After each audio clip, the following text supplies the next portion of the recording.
yesterday we talked to Coach Ed Ogeron, and we featured the wide receiver group and crew, and we talked about some of the targets for LSU right now at wide receiver.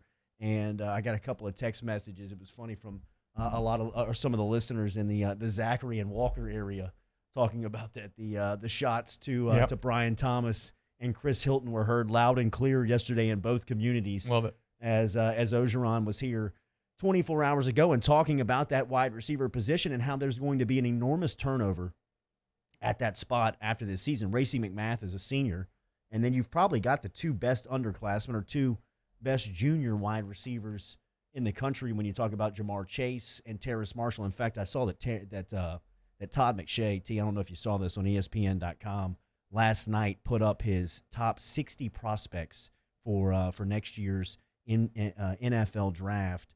He's got Trevor Lawrence 1, and he's got Jamar Chase 2 in the rankings going into next season. So he also says that potentially, Chase, he is such a special talent that he could be in the discussion as possibly the number one pick with the way that the NFL has moved into throwing the ball and how much of a mismatch he is at wide receiver. I should have done a better job. We kind of stumbled into just talking about Chase during the commercial break because I was reading up some numbers yesterday on Chase. I just didn't write them down, but just to give you his last year, 1,780 yards receiving and 20 touchdowns.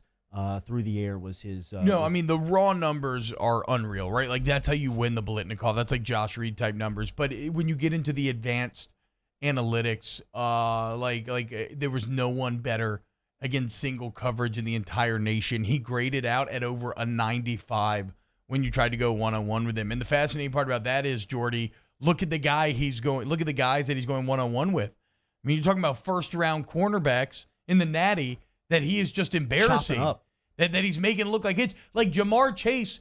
Quite honestly, Joe Burrow was the key, but like without it, Jamar Chase won you that Natty. Remember how sketchy it was at the beginning?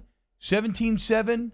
Everything's kind of faltering a little bit. Shout out to why am I blanking? The defensive coordinator from Clemson.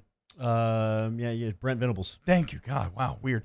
Shout out to Brent Venables. His game plan had LSU a bit confused early on, but where Brent Venables screwed up is he thought he could go one-on-one with Jamar Chase. Yeah. And that's why he brings value to these NFL teams, right? Because Brent Venables thought, I have one of the best guys. And he did. He went in the first round. Terrible, right? He's like, I got one of the best guys. To Atlanta. I'm going to put him up against Chase, and we're just going to have to win that battle if we're going to win the game. And he got burned. So if you're doing it on that stage against that talent at that age, and now you got another year. And granted, I don't know that the numbers are going to be as dominant from the raw statistical perspective just because we don't know how that offense is going to be overall. And wide receiver is a weird position because it's so dependent on the quarterback. But he just like on deep balls, there was no one better in the country statistically.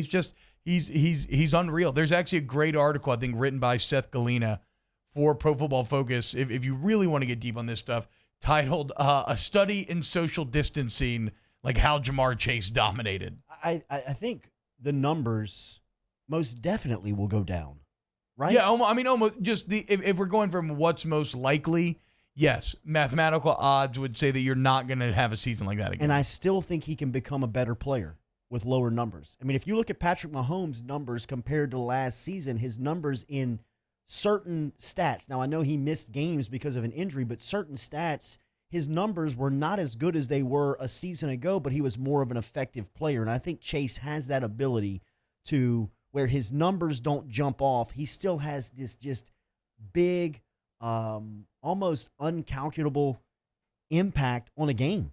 Like he doesn't, you just, so much attention is going to go to him in defensive game planning through the week that he may not produce on Saturdays, but he's going to open up the field for so many other players this season because of the attention showed to him. Like T-Bob said, Venables tried to go one-on-one with him. Saban tried to go one-on-one with him with a first-round cornerback. He ate Diggs' lunch in that first Saturday in November in Tuscaloosa as well. I mean, I don't know if there wasn't a first-round cornerback last season who could guard him, who's going to be able to guard him this season one-on-one? Nobody. He's a killer, dude. Yeah, I just don't. And it goes back to what Tommy Moffitt was telling us. His strength is off the charts. Like, well, I mean, Danny just showed that the highlight of him dropping that pass in the national championship game and he gets up off the carpet and he doesn't touch the ground with his hands or anything. He just pops up off of his back. I mean, if you try to, he didn't drop it. I'm sorry, Jamar. He didn't drop the ball. It was a slant that he caught. Dude. Yeah. I mean, look at that.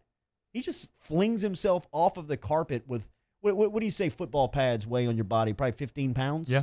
15 pounds of weight on his body in football. You're not going to believe protection. me, but I used to be able to do that. I believe you. pads. I think I you. can do that right now. The fact that you can drop After the show no today. chance. No chance? No chance All right. you can you do want it. to put $20 on it? Right now. Yeah. I'll buy you lunch. I'm not going to put $20 on it. I'll buy you lunch. $10?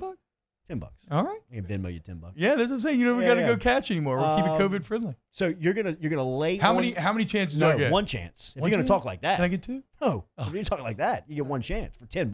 All right, let's do it. You're gonna lay flat on your back. Give me some odds in. Five. Danny, I pay you bring $5 that, if Danny, I don't do it. Give me that shot of Chase one more time because it's got to look just like this. I Without will the not pads, use my hands. Without the pads. Yeah, you can't use your hands.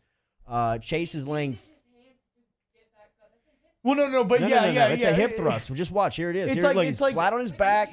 Well, but not he's but what rolling Jordy's back. saying, it's just a karate get up. It's like the old karate get up. You just don't use your hands to actually get off the ground. It's the Michael Jordan freeing himself against Brian Russell.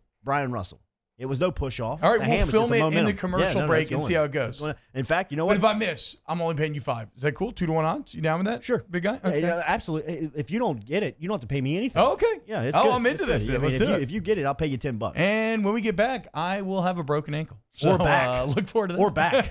You might throw your back out during the break.